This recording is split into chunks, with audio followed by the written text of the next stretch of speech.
Okay, guys, welcome back. So this lesson, we're gonna be talking about the reference circle. So the reference circle is the method that we use to solve simple harmonic problems. Okay. So for example, why do we even need this? Let's say this.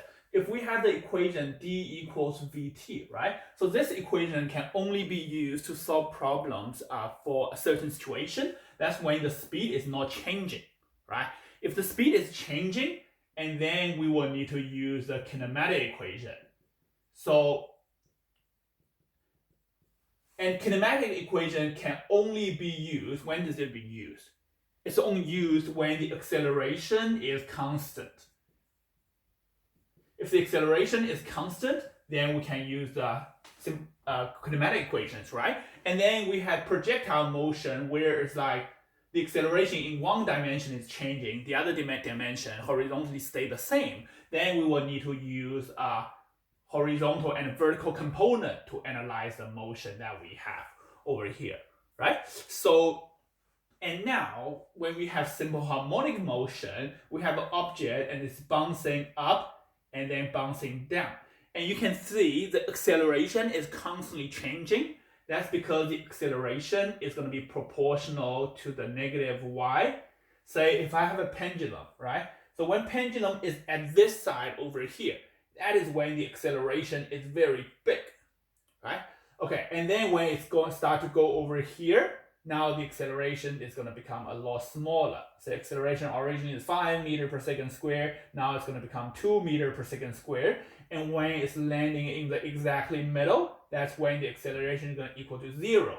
And then when it comes to this side, acceleration is going to become, say, negative 2 meters per second squared, right? Start going leftwards, and when it goes to this side, now it becomes negative 5 meters per second squared. Say this one acceleration is constantly changing and left and right. So we cannot use this equation, we cannot use the equation, we cannot make it horizontal vertical because it's only horizontal in this situation. And how are we going to solve this? So now we need a new method, and then the new method is going to be called the reference circle. Okay, all right, so this is why we need to use the reference circle in the first place. Okay, now let's have a look. Okay, how does reference circle work? So reference circle works like this. Say let's use a bouncing spring as an example first. Okay, if you have a spring over here, let's say this is the top position where it's going to be, and this is the bottom position where it's going to be. So this is the equilibrium position.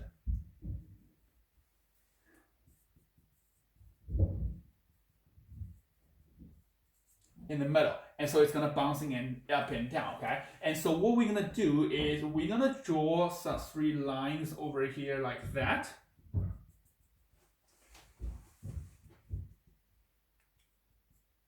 And then we're going to draw a circle over here like that.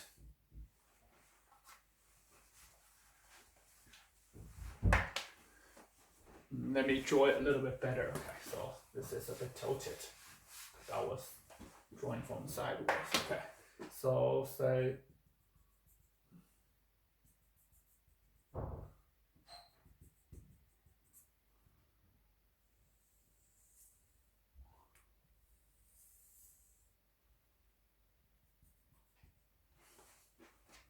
okay, say that is my reference circle. And this reference circle, the radius is going to be equal to the amplitude because that is the amplitude over here, right? So the radius is going to be the amplitude, so it's going like that. Okay, and then how do I use it? So simple harmonic motion has the property is if we choose a point over here, and each point on the circle is related to a point of the object. So when the object is bouncing up and down, and then I have this reference point going in a circle. Okay, all right, so what does that mean? So let's have a look. I'm going to use my hand. So this finger, I'm going to be pointing at this reference point over here. And this finger is going to be representing where the object is. So as the object is falling down and this thing is rotating, they're going to be keeping at the same horizontal level. When this one reaches here, this point happened to reach over here. And then this thing going down, down, down, down, down, down, down, down. When the object lands at the bottom, that's when this is going to land over here. So the horizontal position of this point is going to be exactly where this bouncing mass is going to be. Okay, so it's going to go like that, coming to here, and then coming to here, and then coming back, going up to here, and then coming to here. So now you can see, now we have successfully turned this motion, simple harmonic motion, going up and down to this point, going in circle. Okay, and then mathematically, it's just perfect to be this reference point has an angular speed omega over here, making it moving around like that. Okay, so reference point, we always make it going in an anti-clockwise direction.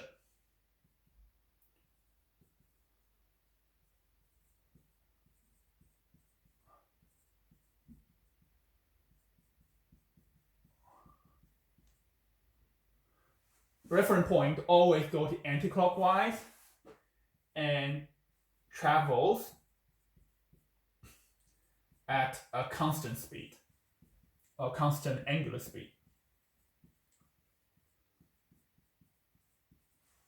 which is going to be omega. And how big is this angular speed? And later we can calculate, okay? But the important thing here is the radius is going to be that, okay? All right, say, now I'll give you an example. So let's say one question will be this. I say, well, over here, the object has traveled to this position over here. And it's traveling downwards. Okay, so I want to be able to find out, okay, where is it going to be in terms of the reference point over here, okay? Okay, so we know they are going to be at the same horizontal level. So I'm going to draw a bottom over here. So it's either going to be at this point, or it could be this point, because both of these points represent this position over here, because they are the same level, okay? But let's have a look. The object is going downwards. Okay, we've established this one always goes anti-clockwise. So when the point is over here, this point is actually going, if it's over here, it's actually going upwards, right? Because it's about to go upwards. So that's when it comes to here, that's when it's going downwards. So this object we say is going downwards. So this is the position where this object is. Okay, all right, so sometimes you will hear a word, they call it a phasor. Okay, so what is a phasor? A phasor is a rotating vector.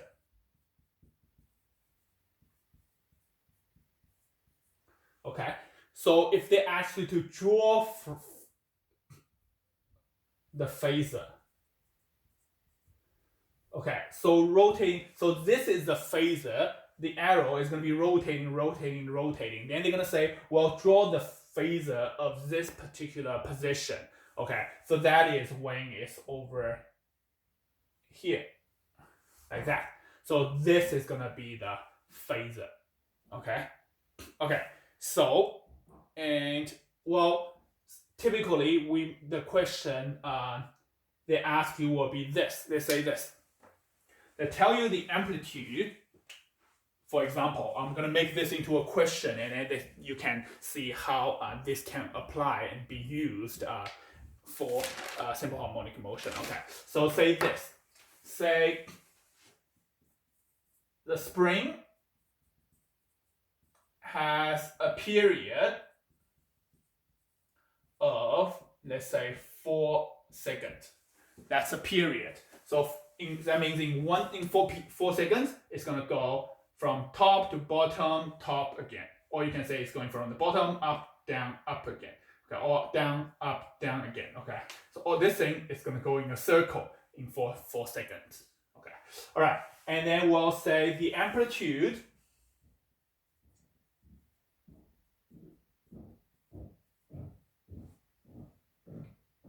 is let's make it 0.5 meter. Okay, so let's say the amplitude is going to be 0.5 meter, and then we're going to say how long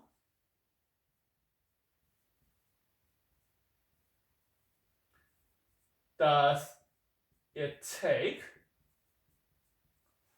for the mass to move, say 0.3 meter from the top position. Okay, so say this is a question. Okay, so I'm going to take this away. I'll take this away. Okay, and then let's have a look. So the diagram has been drawn for you already. Say the question, they give you this question and then they don't have this, okay? And then you need to draw it. Okay, bing, this is what you draw. Okay, and once you draw the reference circle, let's have a look. It says how long does it take for the mass to move 0.3 from the top position. So this is the top position, it has moved 0.3. So this distance is 0.3 meter. Okay, and then we come to our reference circle over here. So what is that 0.3? So the object, we know it has moved from the top, this is the top position, move to here, move down to here. Okay, and then this is going to be my 0.3 meter. And then the radius, we know it's the amplitude. The question already given us is 0.5 meter. Okay, so then I will know this distance over here, that is going to be actually the displacement of the object, because displacement is defined as where it is from the object. So originally 0.5 displacement, and it becomes 0.2. You move 0.3, the displacement is 0.2. So that's 0.2 meter over here. Okay, all right, so now the question asks you how long does it take? So it's asking us what does the time equal to, question mark.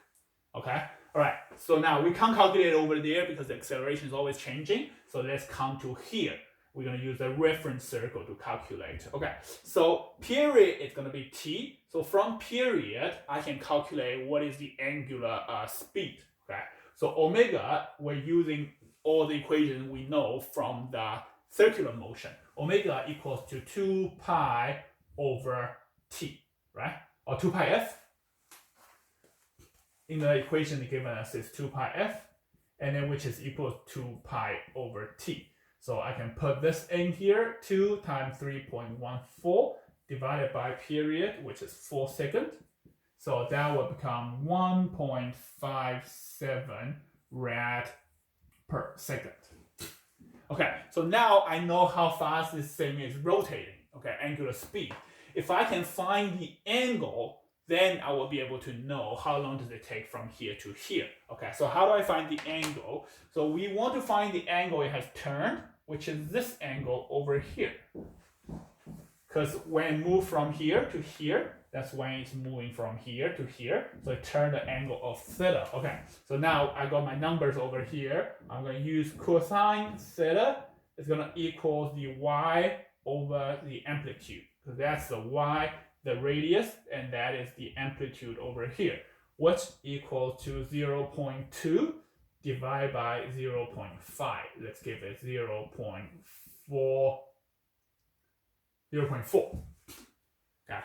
All right, and then now I can find out how big the theta is. I'm going to use cosine -1, 0.4, and I'm going to put that in my calculator. And over here is something very important, is this 0.4, the angle we want to get radian, because later we're going to calculate it using this. So that's why it's very important to us to set this to radian. So I need to change. how do I set this to radian? Okay, so I go set up, shift set up, and then number 4, radian. Okay, so I've changed this to radian over here. Okay, all right, sweet. So now I go cosine -1, 0.4 bang, that give me 1.16 rad. Okay, so this angle is 1.16 rad. Okay, so now I got speed and I got distance, basically angular displacement, I got angular speed. So time equal to the angle divided by the angular speed. So that comes from this equation, theta equals omega t. Okay, and then put the angle there, 1.16 divided by 1.57, that equals to 1.16 divided by 1.57, 0.74 second. Or say 39, okay, doesn't matter. Second. Okay, so now we've successfully found out how much does the object move from here to here, how long does it take. Okay, and you can see, if I look at 4 seconds, 4 seconds is moving from here to here to here, come back here and come back here. So each one will take 1 second. So 1 second to get here, 1 second to get here, 1 second, and then 1 second back here. But this takes 0.739, okay? And then, so 1 second is going from here to here. And then another second, and another second, like that. Okay, so this is how we use a reference circle and then to be able to determine where the object is. Okay, all right, and yeah, so for all the questions, basically you all do it like this. You need to draw it where the object is. It's rotating from here, and then sometimes it's starting from here and then turn to here. Sometimes it starts from this position, turning to this position, or this position to this position, or to this position. So depending on the question, so you guys is gonna go analyze, draw it, and then figure it out. Okay. All right. Now quickly draw another one, which is gonna be a pendulum one, and then let's have a look at that one. Okay. And I'm gonna give you some numbers as well, so to show how it works. Okay. Let's take this away.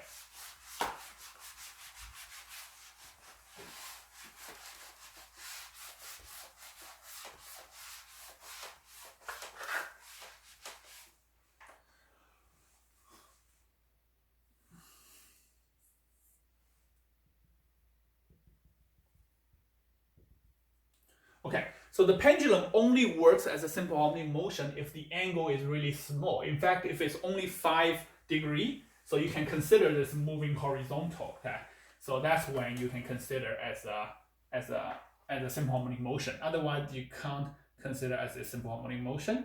So now let's say this. I'm gonna tell you the period of this thing is gonna be, let's say, 5 seconds. Okay, so I'm just making this number up. So the period is going to be 5 seconds, and then I'm going to say this, the amplitude. Okay, so that's equilibrium position. I'm going to say the amplitude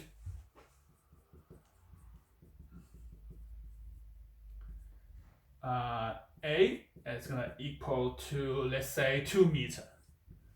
Okay, so that distance is going to be 2 meters. Okay, so I'm going to say this. I want to know when does the object reach this position over here. So this is going to be 1 meter. Say this situation is going to be like this. You got an object over here, a person standing here. They want to pass on the thing to here. Okay, when they pass on the thing, they release it, and then it's going to swing to here and then swing to here. Okay. And I want to know how long does it take for the object to reach this position. Okay, I'm going to give it a name. I'm going to call this position, say, what do I call it? I say position A, a little a. Our little a is representing acceleration. Okay, so I'm just going to say this is M, position M. Okay, so you're going to be calculating how long does it take for the bob to reach position M, which is 1 meter away from the equilibrium.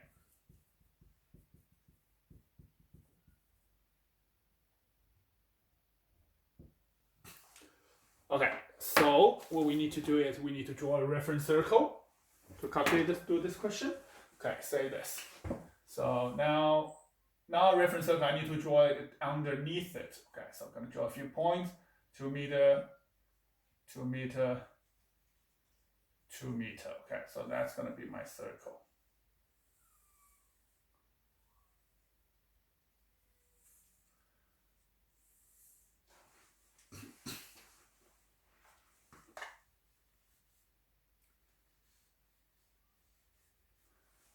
Okay, and then now with this situation, first we're going to see where does the object start. The object started over here, so I need to draw a phasor. Say that is going to be my phasor. The phasor started from here, it's going to start rotate. And where did it end up? It ended up over here,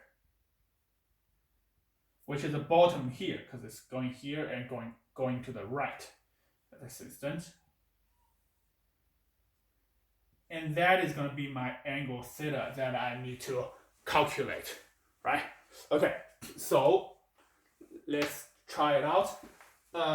We know this is going to be 1 meter here, and then this I know is going to be 2 meter because that's my amplitude. Okay, so what I can do is I can find this little angle over here.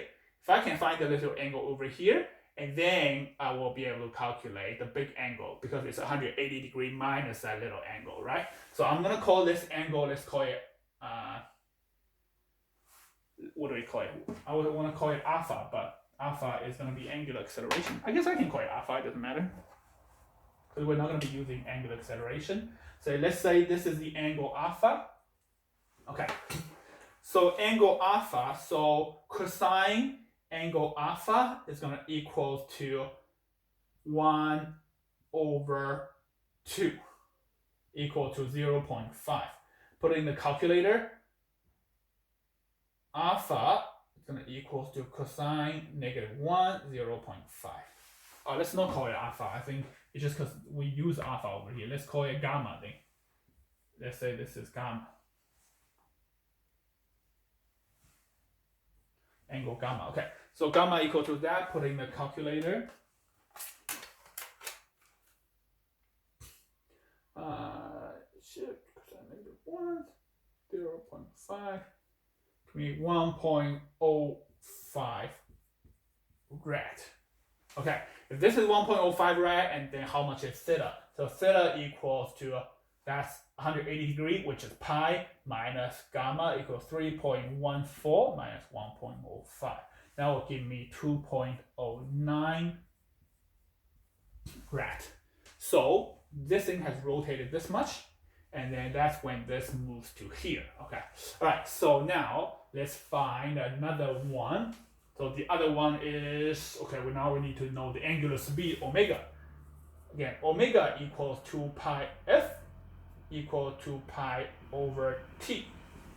Okay, and then period is 5, 2 times 3.14. Okay, divided by 5. 2 times 3.14. 1.256 rad per second. Okay, and now I can use t equal to theta over omega. 2.09 divided by 1.256. Oh, I think I got a package. But 2.09 divided